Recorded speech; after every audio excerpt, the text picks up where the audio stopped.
Hi, welcome back. John Van, your real estate man. I'm here at Legacy Title's conference room, and I'm with Randi Benge. She is the senior closing agent for Legacy Title.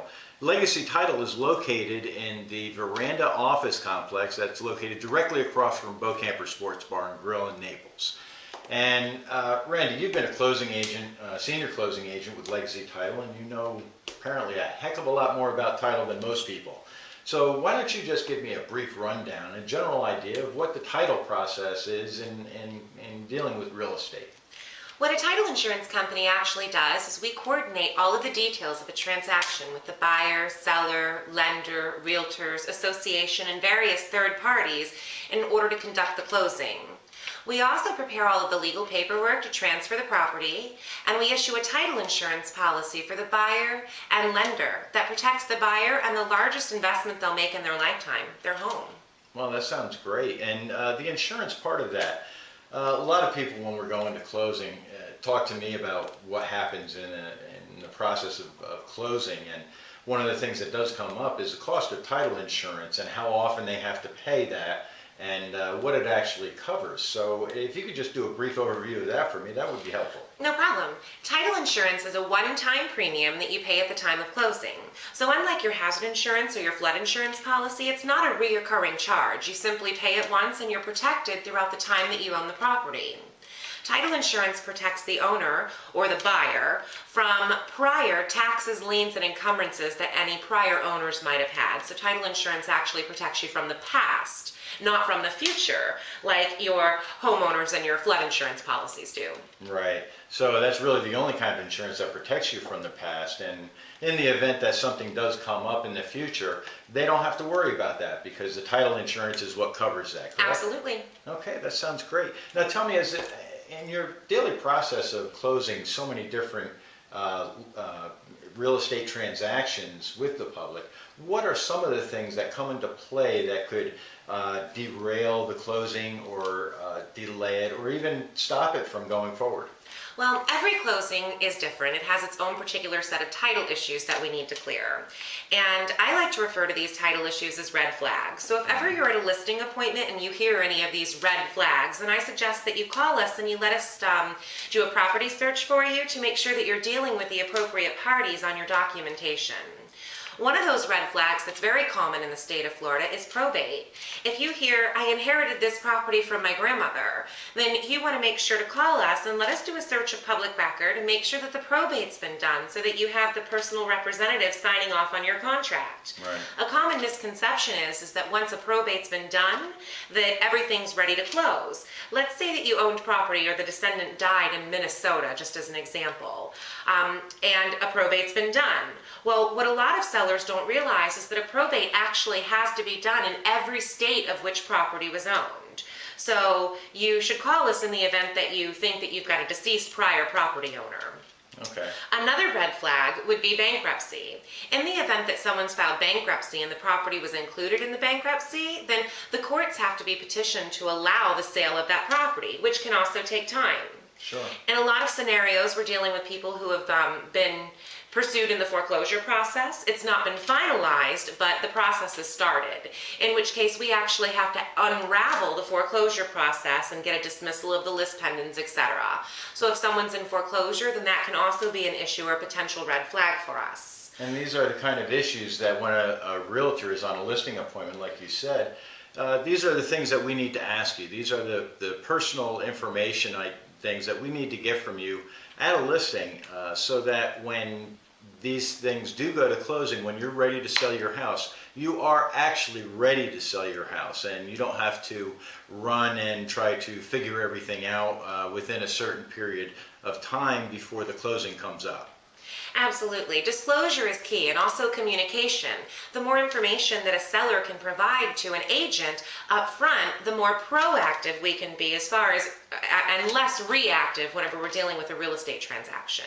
We always like to be the thermostat in every closing. We always want to control the temperature. We don't want to react to it. So we want to make sure that we have the most information we can up front to help the closing process move along very smoothly. That's a great analogy. I like that. Thank you. Maintaining is better than racing after.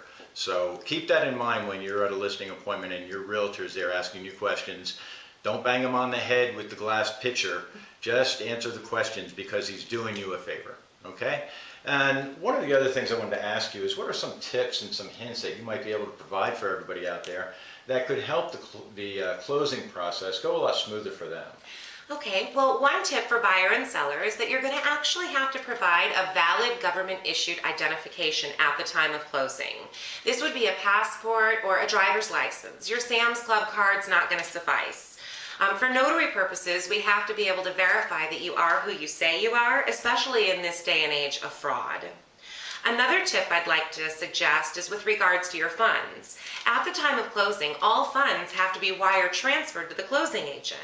Not that any buyer or seller would, but if I took a personal check at closing, the party could walk out and place a stop payment on that check, leaving Sure. me, the title agent, liable for the funds. So we have to make sure that all funds at closing are good and collected funds, i.e. they must be wire transferred. Okay, and I understand they've had a little bit of a problem with cashier's checks lately too, so cashier's check is really not something that you want to have. There's been some fraudulent cashier's checks being circulated in the marketplace, so we cannot accept a cashier's check at the time of closing.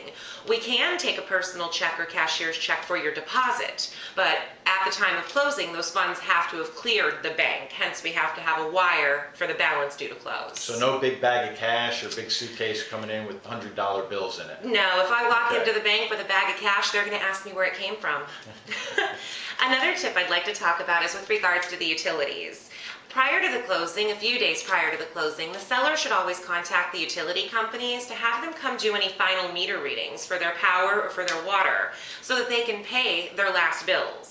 And then, of course, the buyer should be contacting the utility companies to have the utilities put into their name to avoid any type of service interruptions. Okay, now they want to do that, schedule it for that day of closing, correct? Absolutely. It should be done just a few days prior to closing, just in case we run into any of those red flags so that it doesn't Sure.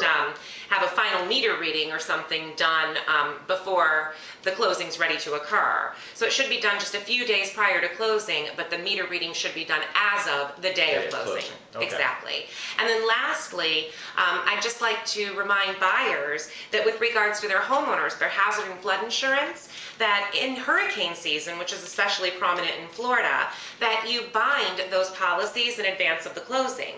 If you're dealing with a lender and you're purchasing as a mortgagor and you haven't bound your insurance and a named storm enters into the Gulf of Mexico, the lender will not allow you to close until the named storm actually leaves the box unless you've paid for that insurance premium well in advance. So that's another issue that could potentially delay closing.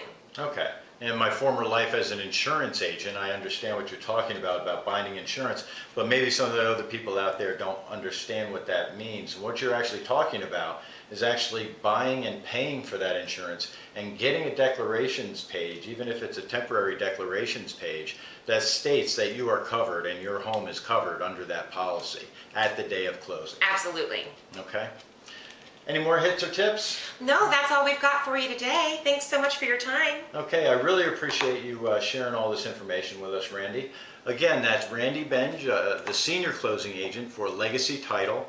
And Legacy Title is located in Naples on the corner of Vanderbilt Beach Road and Airport Road. It's of course across from Boat Camper Sports Bar in the Venetian Plaza, the Venetian Office Plaza.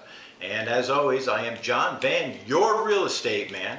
And we're going to have another segment like this here in a couple of weeks. Just keep watching. We're going to get you some more information and some more detailed information. You have a great day.